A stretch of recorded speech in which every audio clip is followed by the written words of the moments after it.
بسم اللہ الرحمن الرحیم۔ حضرت ابو ہریرہ رضی اللہ تعالیٰ عنہ بیان کرتے ہیں کہ رسول اللہ صلی اللہ علیہ وسلم نے فرمایا کہ ایک آدمی راستہ پر چل رہا تھا کہ وہ شدید پیاسا ہو گیا۔ اس نے کنواں پایا، اس میں اترا، پانی پیا، باہر آ گیا تو کیا دیکھتا ہے کہ ایک کتا سخت پیاس کی وجہ سے زبان باہر نکالے ہوئے اور کیچڑ کھا رہا ہے۔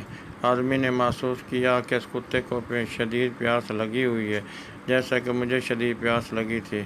چنانچہ وہ کنویں میں اترا اور اپنے موزہ کو پانی سے بھرا، پھر اس کو منہ کے ساتھ پکڑا اور اوپر چڑھ آیا، کتے کو پانی پلایا۔ اللہ نے اس کے عمل کی قدر فرماتے ہوئے اس کو معاف کر دیا۔ صحابہ کرام رضوان اللہ تعالیٰ علیہم اجمعین نے عرض کیا، یا رسول اللہ صلی اللہ علیہ وسلم، جانوروں کے ساتھ ہمدردی کرنے میں ثواب ملتا ہے؟ فرمایا، ہر جاندار میں ثواب ملتا ہے۔ بخاری کی روایت میں ہے کہ اللہ تعالیٰ نے اس کے عمل کی قدردانی کرتے ہوئے اس کی مغفرت فرما دی اور اس کو جنت میں داخلہ دے دیا۔ صحیحین کی ایک روایت میں ہے کہ ایک دفعہ ایک کتا کنویں کے ارد گرد گھوم رہا تھا، قریب تھا کہ پیاس سے ہلاک ہو جاتا۔ اچانک بنی اسرائیل کی ایک فاحشہ عورت کی اس پر نظر پڑی۔ اس نے اپنا موزہ اتارا، اس کے ساتھ پانی کھینچا اور اس کو پلا دیا۔